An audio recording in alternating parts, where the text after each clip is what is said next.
famed Russian-born ballet choreographer and dancer George Balanchine liked to say, "The ballet is woman."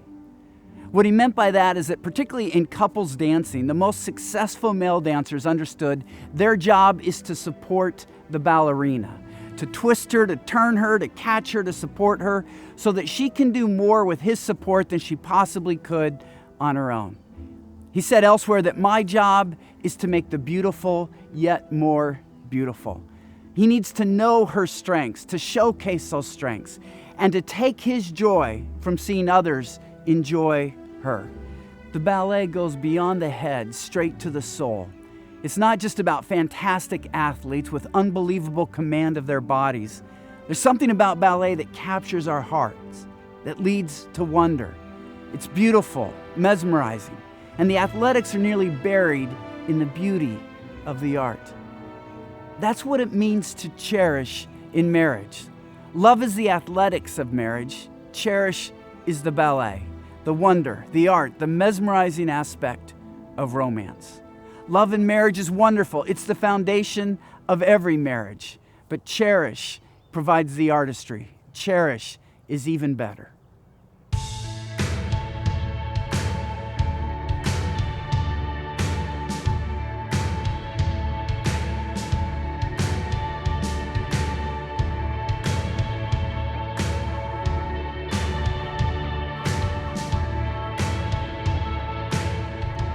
In just about every wedding, the couples will pledge to love and to cherish until death do us part. And there are plenty of marriage books and studies that try to explore what is love, what does it mean, what does it look like? But we're going to look at a different question. What does it mean to cherish? Does that word matter? Is it just an add-on? In the Jan Karon novel, Come Rain or Come Shine, a character named Father Brad answers the question, is cherish the same as love? He answers this way, I believe cherish to be a higher plane within the context of love, something like the upstairs level in a home. We're going to look at what that upstairs level looks like, what that higher plane of relating within the covenant of marriage really is. One of the analogies that might help guys get the concept of cherish is just to consider a guy who's in love with his car. He cherishes his car. I'm sure you've met a guy like that. When a guy cherishes his car, he wants to protect it. He's going to wax it. He's going to make sure he doesn't drive it down streets that are filled with potholes. He'll brag about it. He'll talk about it to everybody he sees. He'll want to show it off. He'll say, hey, come on outside. You got to see my new baby. He'll think about it a lot. He might even have pictures about it. And when he thinks about it, it gives him a lot of pleasure. Here's what you don't do when you cherish a car. You don't show all of the flaws. You don't think about the flaws. You don't point out the flaws. You want to show that car off in its best light. The Urban Dictionary actually defines cherish by using it as an adjective. It's speaking of somebody who is so incredibly wonderful that you would use it in a sentence like this. She is so cherish. And in a way, that's the language of the Song of Songs. Love is the muscle of marriage. Cherish is the heart. Now, I know the heart is a muscle, but just hang with me. Biblically, we can understand the difference between love and cherishing by focusing on 1 Corinthians 13, which defines love, and focusing on the Song of Songs, which celebrates what it means to cherish. Love, according to 1 Corinthians 13, is about being gracious and altruistic. Love is patient. Love is kind. Cherish is about being enthusiastic and enthralled. How much more pleasing is your love than wine, and the fragrance of your perfume more than any spice. Love tends to be quiet and understated.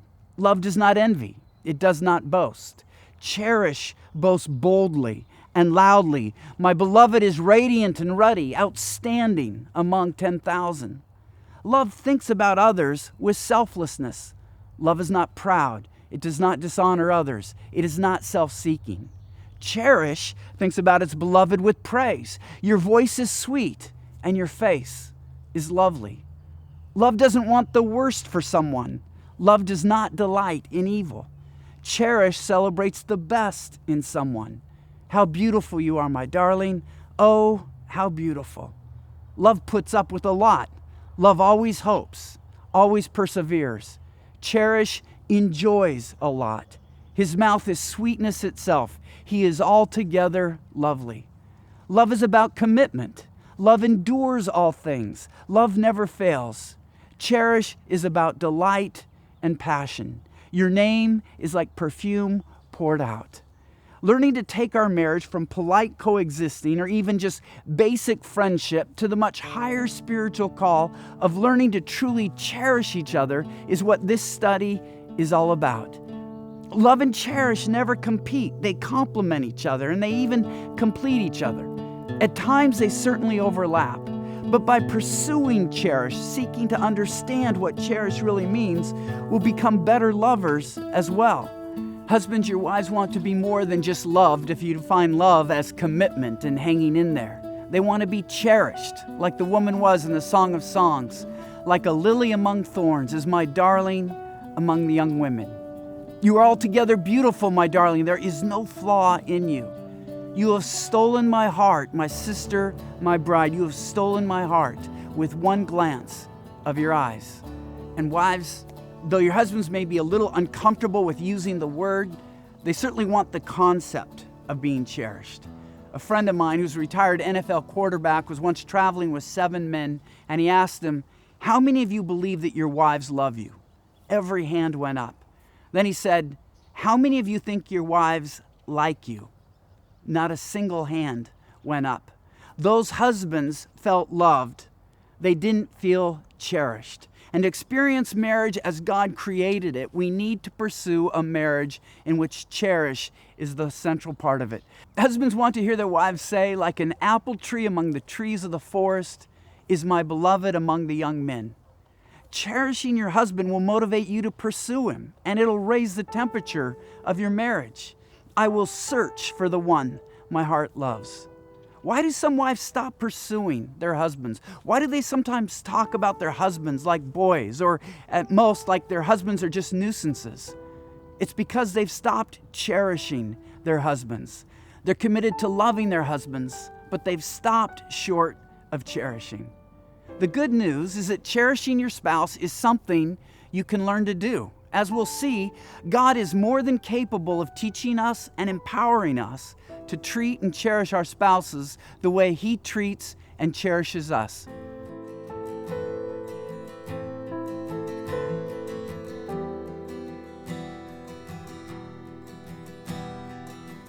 If we go back to the cherishing your car analogy that teaches us how to cherish within marriage, part of cherishing a car is wanting to showcase it. You want others to see its beauty. And that's what happens in a cherishing marriage. It happened for 2 friends of mine, Hugh and Kathy Ross. Dr. Hugh Ross is a Canadian-American astrophysicist. He gave a brilliant presentation at Second Baptist Church in Houston, Texas, that left most of us thinking that we were operating with just a different species of brain.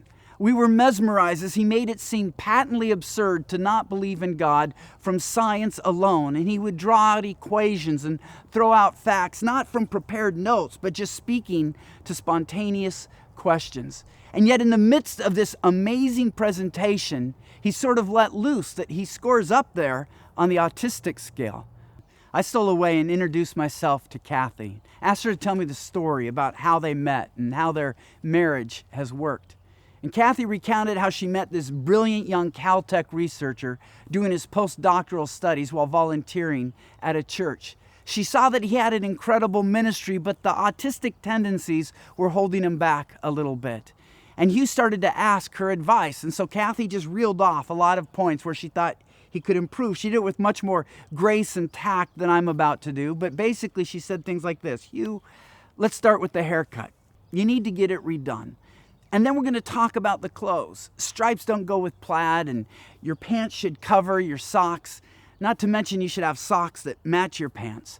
And try to use personal examples when you speak. After you explain a principle or a concept, use a personal example so people can relate to it. And this is really important.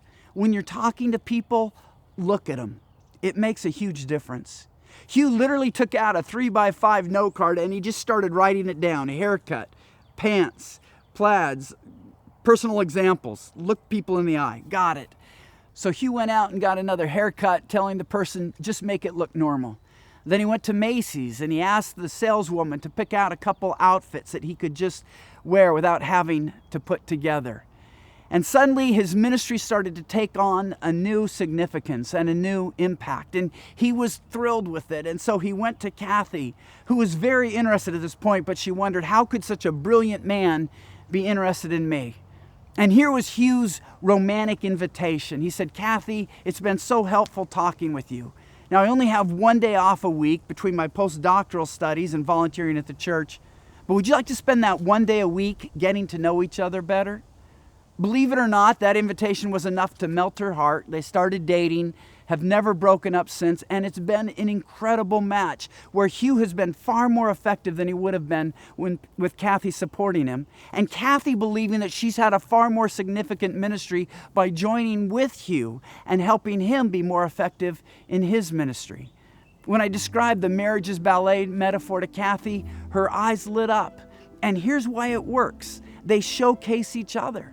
Hugh doesn't fault Kathy for not being an astrophysicist. And Kathy doesn't expect Hugh to act like a man who doesn't have some lingering effects of autism.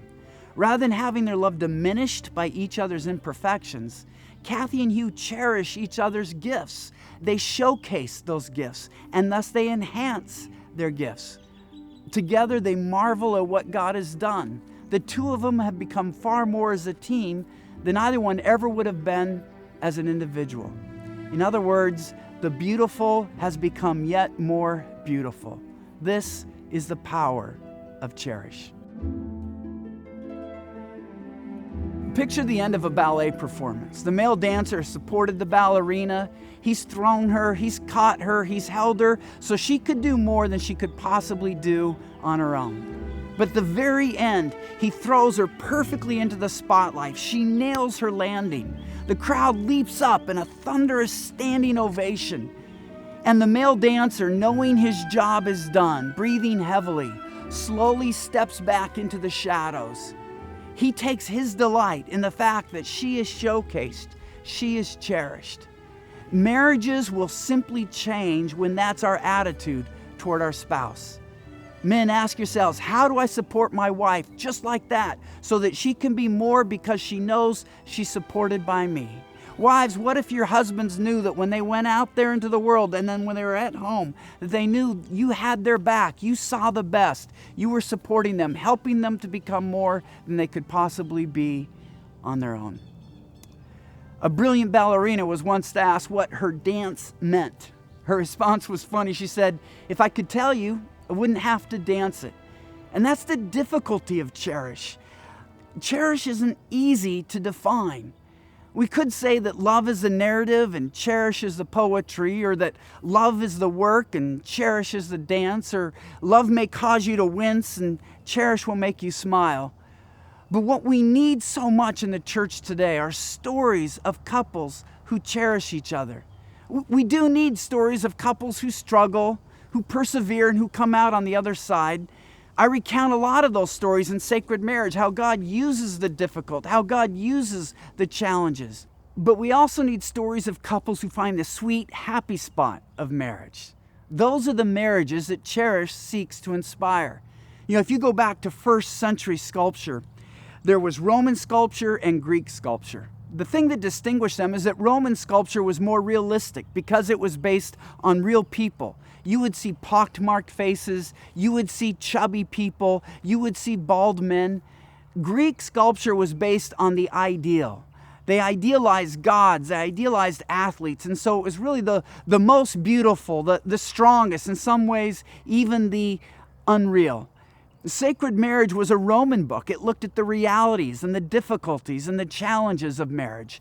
Cherish looks at the idealized form. How can we be at our highest and best? The kind of marriages that inspire us. Most of us don't want marriages where we grit our teeth and tolerate each other just because God's word says we don't qualify for a divorce. Most of us don't want marriages where our spouses really don't like us, much less respect us. We want to be cherished, and we want to be married to someone we cherish. And I'm suggesting it's possible to get to that point if we want to, even if we've stopped cherishing each other.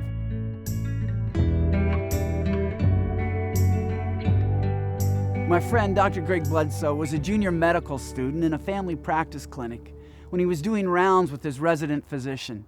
Eventually, he and the doctor walked into the room of an elderly female patient and her husband. The patient was close to 80 years old and wheelchair-bound. Her limbs were contracted with neuromuscular disease, and she sat tilted to the side with her mouth agape, drooling.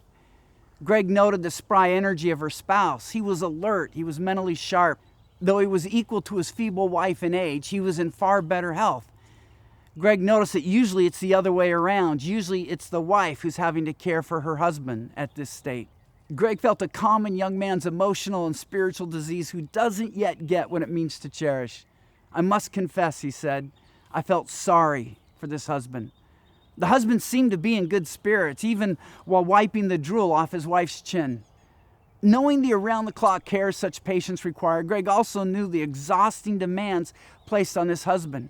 He glanced at her records and he saw she still lived at home with him. This husband was her primary sole caregiver, and Greg found himself saying, "Please, God, not me, ever." The resident physician received a page and stepped into the hallway to answer it, which left Greg and the patient standing there all alone. And Greg felt awkward. He didn't have anything he could add at this point. He wasn't far enough in his training to really offer anything of help. The awkwardness was broken by an enthusiastic exclamation from the husband. "She's my fishing buddy, you know," he said. "I'm sorry?" Greg asked. "She's my fishing buddy. Me and her, we fished all over. We'd go set trot lines over in that lake over there. Yes, sir, me and her, we fished all over. We've been married for over 50 years. Greg stared at the man and was shocked. He was beaming as he recounted their history together. Greg reflects, "For the next 10 minutes, I was transfixed as this man, who moments before I had pitied, regaled me with story after story of his life together with his wife. It was incredible. What was even more incredible, however, was the change that occurred in me.